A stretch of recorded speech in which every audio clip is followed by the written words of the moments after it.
جس جگہ ابھی آپ اور میں رہتے ہیں، یہ زمین آج سے 400 کروڑ سال پہلے ابلتے اور دہکتے لاوے سے ڈھکی ہوئی تھی، جس کا ٹیمپریچر 5000 ڈگری سیلسیس سے بھی زیادہ تھا۔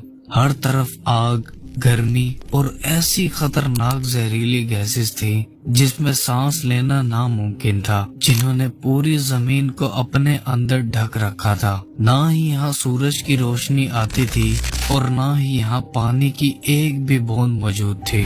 زندگی کا کوئی نام و نشان تک نہیں تھا، کیونکہ یہاں کا ٹیمپریچر اتنا زیادہ تھا کہ اگر کوئی بھی کریچر یہاں قدم رکھتا تو چند لمحوں کے اندر راکھ بن جاتا۔ لیکن پھر اچانک ایسا کیا ہوا کہ ہزاروں ڈگری جتنی یہ گرم زمین ٹھنڈی پڑنے لگی، اور نہ صرف ٹھنڈی بلکہ بلینز آف سٹارز اور پلینٹس کے اس یونیورس میں صرف ایک اکلوتی ایسی جگہ بنی جہاں زندگی ممکن ہوئی۔ زمین پر یہ درخت، یہ پانی، انسان اور جانور کہاں سے آئے اور کیوں، جانتے ہیں آج کی اس ویڈیو میں، کہانی ہمارے ارتھ کی۔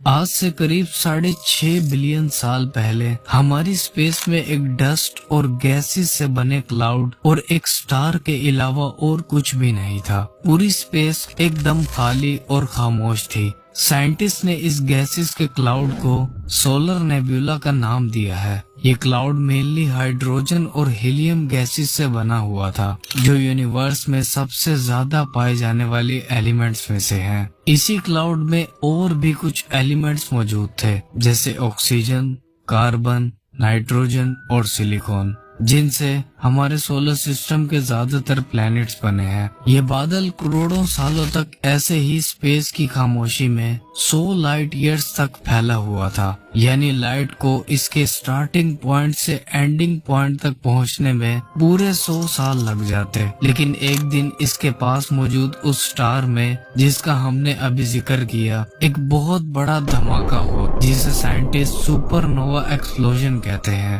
یہ دھماکہ اتنا زیادہ بھیانک اور انٹینس تھا کہ اس کے پھٹنے سے اس کلاؤڈ کے اندر کی ساری گیسز، ڈسٹ اور سارے ایلیمنٹس بڑی ہی تیزی سے کمپریس ہونے لگے، جس کے نتیجے میں یہ اپنے سینٹر کی طرف کولیپس ہونے لگا۔ اس کمپریشن کے دوران یہ کلاؤڈ بڑی ہی تیزی سے گھومنے لگا۔ جیسے جیسے یہ کمپریس ہوتا گیا، ویسے ویسے یہ ایک روٹیٹنگ ڈسک میں بدلتا گیا۔ اس پروسیس کو سولر نیبولا ہائپوتھیسس کہتے ہیں۔ اس روٹیٹنگ ڈسک کے سینٹر میں ایک نیوکلیئر فیژن ری ایکشن ہونے لگا، جس کا ٹیمپریچر 15 ملین ڈگریز یعنی 1.5 کروڑ ڈگری سے بھی زیادہ تھا، جس سے ہمارا سورج یعنی سن اپنے فارمیشن میں آیا تھا، جس کے اندر بھی نیوکلیئر فیژن ری ایکشن سے ہی انرجی، ہیٹ اور لائٹ بنتی ہے۔ سن ہمارے سولر سسٹم کا 99.76% ماس خود اکیلا ہولڈ کرتا ہے، جبکہ بچے ہوئے 0.14% میں باقی سبھی پلینٹس،